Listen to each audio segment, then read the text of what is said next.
السلام علیکم ورحمۃ اللہ وبرکاتہ۔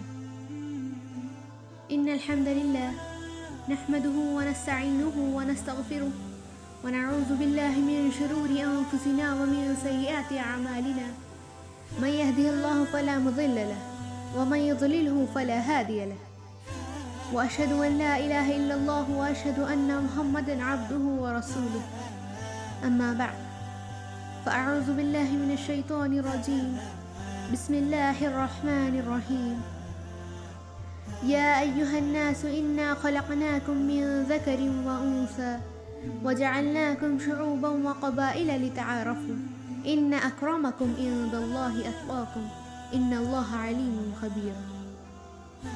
میری دینی بہنوں، میں نے ابھی جس آیت کی تلاوت کی ہے وہ سورہ حجرات کی آیت نمبر 13 ہے، اور میں آج آپ لوگوں سے جس عنوان پر گفتگو کرنا چاہتی ہوں وہ ہے اسلام میں انسانیت کی اہمیت۔ اس دنیا میں طاقتور اور کمزور دونوں طرح کے لوگ ہیں، اور انسان کی فطرت یہ چاہتی ہے کہ طاقتور اپنی طاقت کا غلط استعمال نہ کریں اور کمزوروں کے ساتھ محبت اور ہمدردی کا رویہ اختیار کریں۔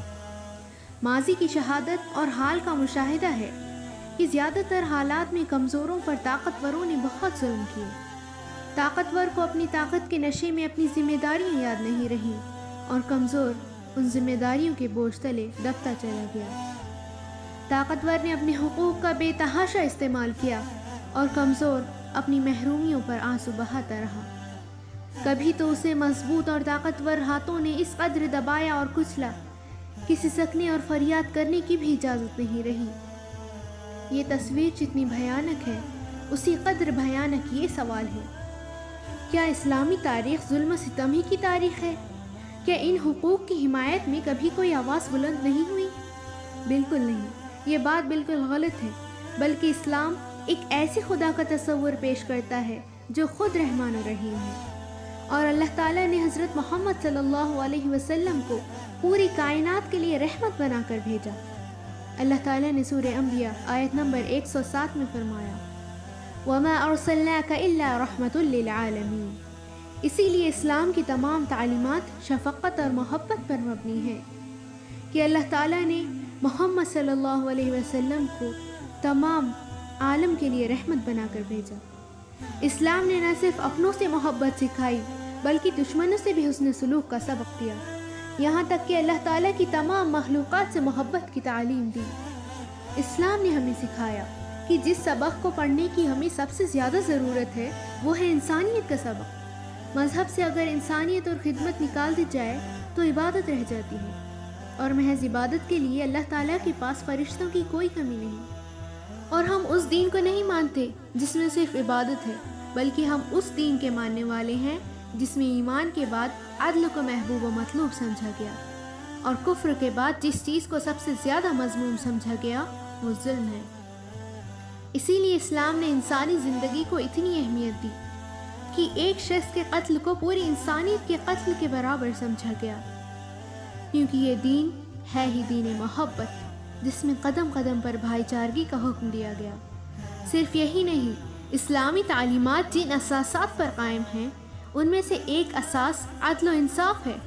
اللہ نے ہمیں حکم دیا، سورہ نحل آیت نمبر 90 میں اللہ تعالیٰ نے فرمایا ان اللہ یأمر بالعدل والإحسان وإیتاء ذی القربى وینہی عن الفحشاء والمنکر والبغی یعظکم لعلکم تذکرون۔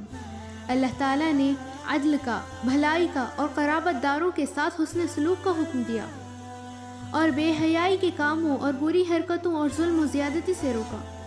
وہ خود تمہیں نصیحت کر رہا ہے کہ تم نصیحت حاصل کرو۔ اسلام نے ہمیں یہ بتایا کہ انسانوں کے بیچ اونچ نیچ نہیں ہونی چاہیے، بھید بھاؤ نہیں ہونا چاہیے، سب برابر ہیں، چاہے وہ یورپین وائٹ ہو یا امریکن یا افریقن بلیک۔ اور اس اونچ نیچ کو اسلام نے بہت آسانی سے حل کیا ہے، بہت آسانی سے سالو کیا ہے۔ اللہ تعالیٰ نے فرمایا سورہ حجرات آیت نمبر 13 میں یا ایہا الناس انا خلقناکم من ذکر وانثى وجعلناکم شعوبا وقبائل لتعارفوا ان اکرمکم عند اللہ اتقاکم ان اللہ علیم خبیر۔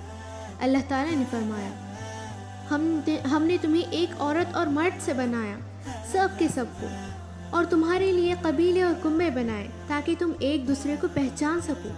اور اللہ تعالیٰ کے پاس سب سے زیادہ عزت والا وہ ہے جو اللہ تعالیٰ سے سب سے زیادہ ڈرنے والا ہو، کسی چمڑی، قبیلے اور مرتبے والا نہیں۔ آپ نماز میں دیکھیں، جب لوگ نماز میں کھڑے ہوتے ہیں تو ایک دوسرے سے کندھے سے کندھا لگا کر کھڑے ہوتے ہیں، شولڈرز ملا کر کھڑے ہوتے ہیں، ساری اونچ نیچ وہیں ختم۔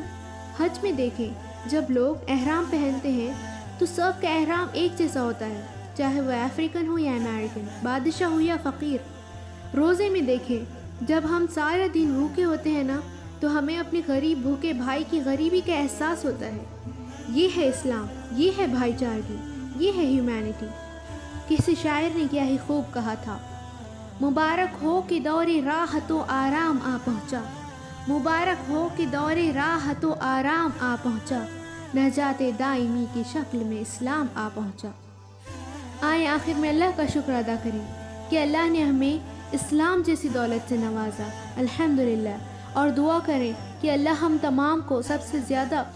تمام کو جب تک زندہ رکھے اسلام کی دولت کے ساتھ زندہ رکھے، اور تمام دنیا کو اس انسانیت والے، ہیومینٹی والے مذہب کو سمجھنے کی توفیق عطا فرمائے، آمین۔ وآخر دعوانا ان الحمدللہ رب العالمین، والسلام علیکم ورحمۃ اللہ وبرکاتہ۔